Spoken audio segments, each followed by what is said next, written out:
Kadang dunia berjalan cepat, sementara kau hanya terpaku, mencari cahaya di lorong sempit, namun semua pintu tertutup untukmu. Keputusasaan bukan tentang menyerah, bukan tentang kalah, namun tentang mencari makna di jalan yang terasa penuh amarah. Lewat seni, kita temukan gema dari jiwa-jiwa yang pernah merasakan luka.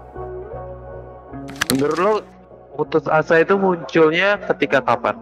Kalau menurut gua putus asa tuh ketika mungkin ya kalau dari gua biasanya ketika gua udah ngerasa mentok aja, gua nggak tahu harus ngapain, ternyata apa yang gua harapin nggak sesuai, nggak tahu jalan keluarnya gimana. Cuman in case ada beberapa orang cerita ke gua kayak gua bingung mau ngapain lagi, gua bingung harus gimana lagi gitu. Kayak apa ya, mungkin bisa dibilang kalau putus asa tuh bisa dibilang nyerah juga nggak sih menurut lu? Nyerah belum tentu ya, tapi kayak buntu bisa jadi kan. Iya. Orangnya nggak nyerah tapi ngerasa buntu aja, kayak gua harus gimana lagi, gua harus melakukan apa lagi gitu.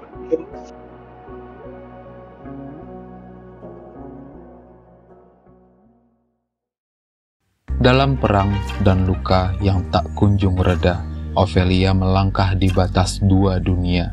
Dunia nyata menjeratnya dalam rantai yang berat, namun dunia fantasi pun tak lebih hangat. Di Pan's Labyrinth, karya Guillermo del Toro, harapan dan luka saling berseteru dalam satu kisah yang pilu.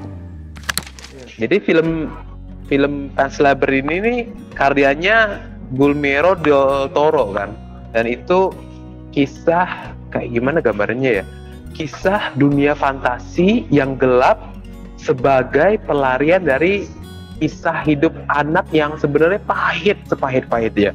Jadi ada tokoh namanya Ophelia, jadi protagonisnya. Nah, di tengah perang saudara di Spanyol nih, Pi, dia itu menemukan dunia dongengnya sendiri gitu, yang sebenarnya sama menakutkannya dengan dunia nyata gitu. Tapi dunia dongeng ini lebih menyenangkan bagi dia untuk ditinjau gitu, sama si tokoh utama nih, si Ophelia ini. Jadi buat gue Pan's Labyrinth itu kayak semacam apa ya, metafora gitu yang sempurna tentang sebuah karya itu berhasil menunjukkan keputusasaan, menunjukkan bahwa keputusasaan itu menguasai seorang manusia gitu. Manusia itu dikuasai sama keputusasaan gitu, ketika dia putus asa. Otto hidup dalam sepi, di dunia yang tak lagi memberi arti. Rencana telah ia susun rapi, hingga seseorang mengetuk hati. Dalam A Man Called Otto dibintangi Mark Forster, kesepian menemukan suara, mengubah takdir yang semula hampa, menjadi kisah yang penuh cahaya. Di Man Called Otto, kenapa bisa relate secara keputusasaan ya? Karena gua adalah orang yang tumbuh bersama seorang kakek sendiri lah, yang ditinggal sama istrinya gitu. Maksudnya nenek gua meninggal duluan. Kita kan tahu ceritanya Otto ini sama ditinggal duluan oleh istrinya gitu. Dia tuh mempersiapkan kematiannya dia.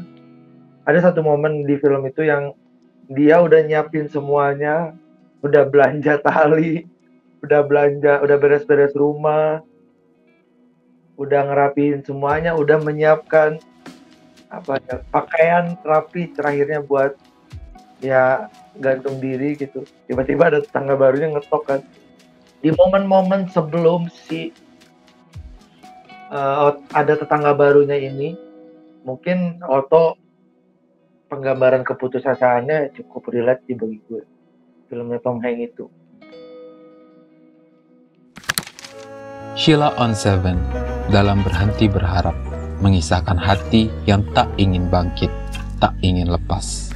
Sementara Blur dalam The Universal mencipta kesepian yang terasa universal. Dua lagu, dua rasa, satu tentang luka pribadi, satu tentang dunia yang terasa hampa. Sheila on 7. Aku tak percaya lagi. Itu judulnya apa ya? Bentar. Apa ya? Berhenti berharap. Oh, berhenti berharap. Itu full satu lagu rasa putus asa yang kita capture di perasaan kita gitu. Dia udah nggak percaya lagi, apa gunanya matahari gitu kan? Itu pure tuh. Terus di ending di chorus, aku pulang tanpa beban,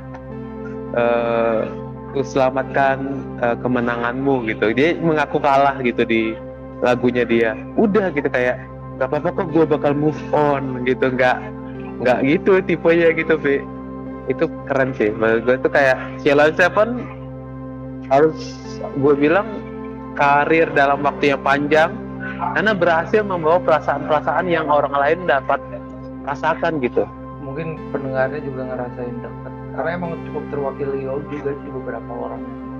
Iya. Apa tadi lagu kedua satu lagi? Ini lagunya The Universal dari Blur ini menggambarkan perasaan terasing gitu kan. Perasaan terasing, kehilangan arah di tengah hiruk pikuk kehidupan modern gitu.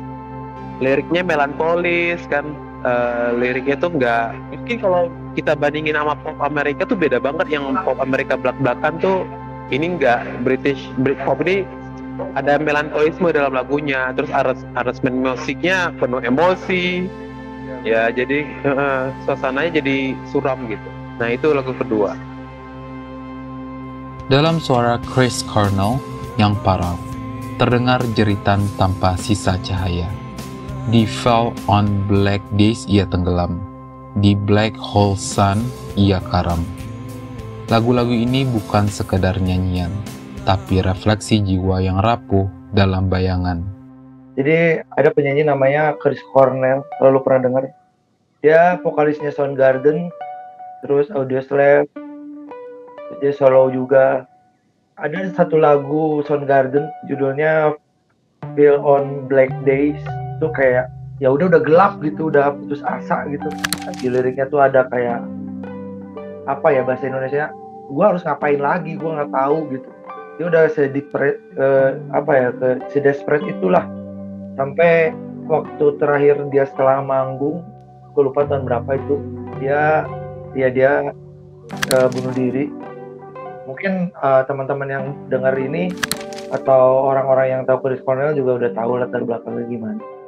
Cuman yang emang bener nyentuh banget gua segelap apa dia dengan suara vokalnya dia di Fell on Black Days gitu di Soundgarden.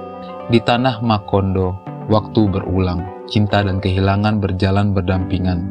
Di 100 Years of Solitude, karya Gabriel Garcia Marquez, keputusasaan diwariskan dari masa ke masa, seakan hidup tak bisa berubah, hanya menunggu datangnya akhir yang sama. Gue ada satu buku ini keputusasaan yang muncul generasional dari masa ke masa, dari anak ke cucu ke cicit gitu. Nah ini muncul di sebuah buku fiksi judulnya 100 Years of Solitude.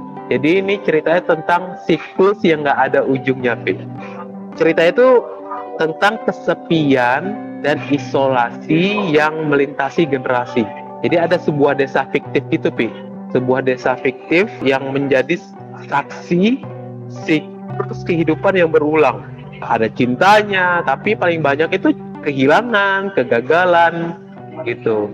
Kegagalan sebuah keluarga untuk mengubah takdirnya. Jadi di dalam sebuah keluarga ini sejak awal jadi keluarga ini ada pendiri sebuah desa, dengan tujuan utama merubah nasib, karena dia mendapat pertentangan di kampung halamannya kan. Jadi dia berpindah mendirikan sebuah desa.